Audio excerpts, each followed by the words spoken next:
I speak to you in the name of the one holy and living God. Please stand.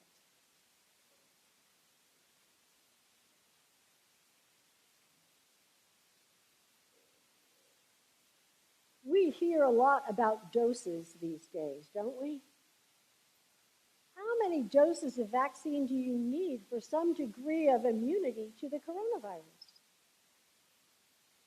How many doses of vaccine are required to ensure you will not transmit the virus to others?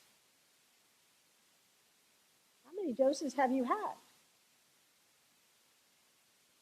How likely is it that you will need booster doses to deal with virus variants?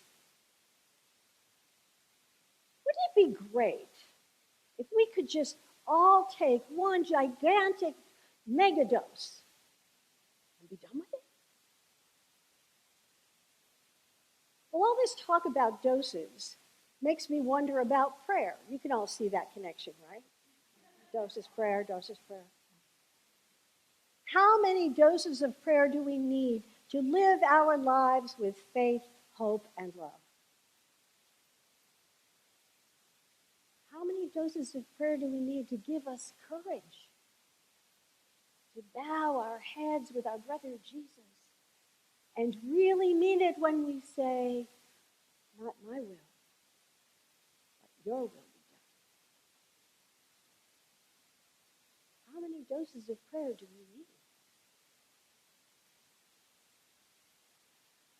It turns out that punctuating our lives with prayer is a long-standing and widely accepted practice.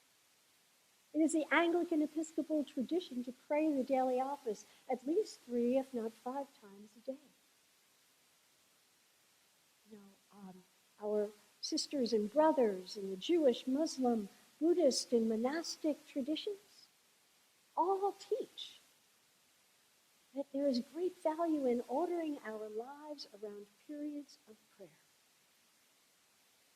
And as a matter of fact, we are counseled to pray even more frequently than 5, 10, or 14 times each day.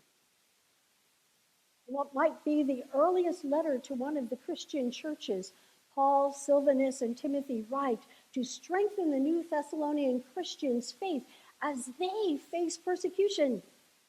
And they write, rejoice always, pray constantly. Give thanks in all circumstances. Really, they're being persecuted. For this is the will of God in Jesus the Christ for you. Now that's an incredibly rich sentence. I can think about 3 or 4 sermons could come out of that sentence alone. Are you ready? I'll spare you. How's that? One sermon today focused on 2 words. Pray constantly. That's a theme that Paul continues in his letter to the Romans. And he writes, rejoice in hope, be patient in tribulation. Be constant in prayer. Pray always. Because apparently, a single Sunday morning megadose of prayer is not sufficient to live a Christian life strengthened in faith, illumined by hope, embodying love like Jesus. And that brings us to our gospel text this morning. And we heard in the morning, while it was still very dark, Jesus got up and went out to a deserted place, and there he prayed. Now, it's important to remember what was happening just before this. So, the morning before, Jesus and the disciples arrive at Simon and Andrew's house. And what do they discover? Simon's mother-in-law is ill, so Jesus heals her. Well, apparently the word gets out. And the word on the street is, you've got to come. This man is going to take care of your business. So people from all over the countryside show up, and Jesus heals them and casts out who knows how many demons. He must have been exhausted that next morning. Still, he gets up in the hush of that pre-dawn darkness, and he goes off by himself to pray. Jesus prays to strengthen his faith, to illumine his hope, and to embody his love, because Jesus knows all that he says and all that he does is a manifestation of his relationship in God.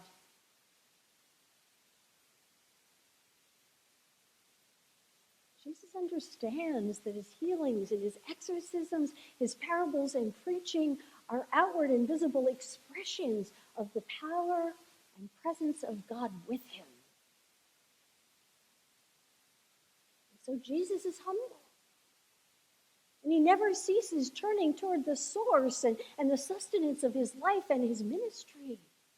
He prays. He prays.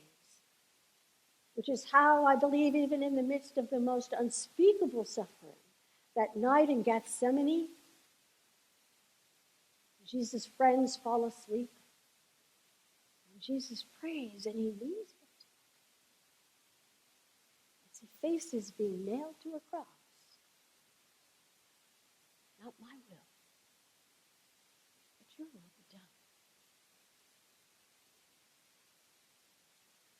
Dear people of God, as brothers and sisters of Jesus, daughters and sons of God, I believe we too must acknowledge our complete and utter dependence on God, God with us, God who is closer than our breath, God who is our source and sustenance, God in whom we are to align our will. Yes, it takes courage and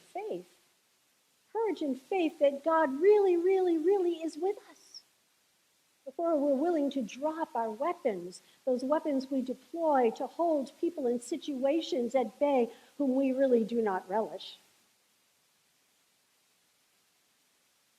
It takes courage and faith that God really, really, really is with us to walk church outside the building walls and powerfully manifest, live into our interconnected interdependence in all of our relationships, especially with those people on the other side of our arguments or on the other side of the aisle.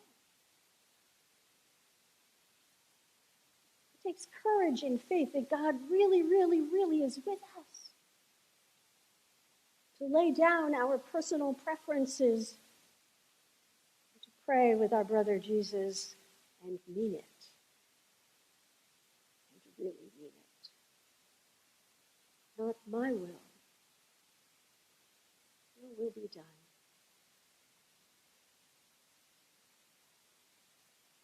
What if the U.S. Congress did that?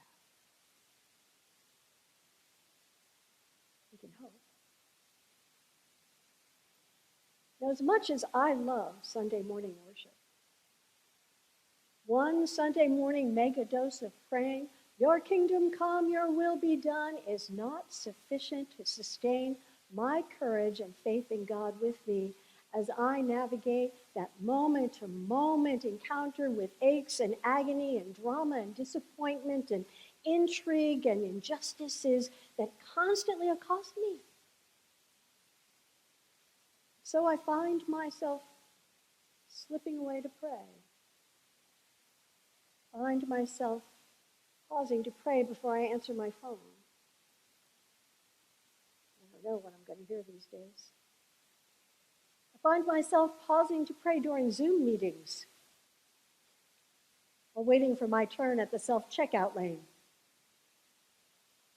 I find myself pausing to pray in all manner of situations and places because one megadose of prayer on Sunday morning is not enough to sustain me. So let me ask you, how many doses of prayer do you need to ward off judgment, selfishness, and greed? How many doses of prayer are required to strengthen your faith, give you hope, free you to embody love? How many doses of prayer do you need? How many have you had? likely is that you'll need a booster dose to deal with, I don't know, temptation, fear. Do you really think it is possible to live a life strengthened in faith, illumined in hope, embodying love, sustained on a single Sunday morning megadose of prayer?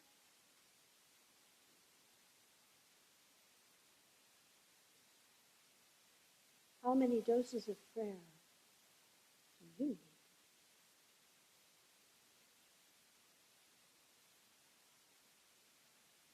Amen. I want to begin with a call to action aimed at what is right. Some of you may have heard about a shooting that happened in Tucson. A policeman shot a man, killed him, and that man had just left the scene of a crime where he had shot a woman 10 times. The woman was sitting in her car. The woman's name is Dawn Kay, and Dawn is the granddaughter of our parishioners, John and Jerry Smith. Somehow, miraculously, Dawn survived. So they started a freefunder.com gathering of resources to try to help Dawn to recover, which will take a very long time, with extensive surgeries, so that Dawn can go home to her 5-year-old daughter, Caitlin, and her 2-year-old twins, AJ and Olivia. So it's freefunder.com, and you click on the picture of Dawn. It says Dawn Kay, and think about how you might help this family.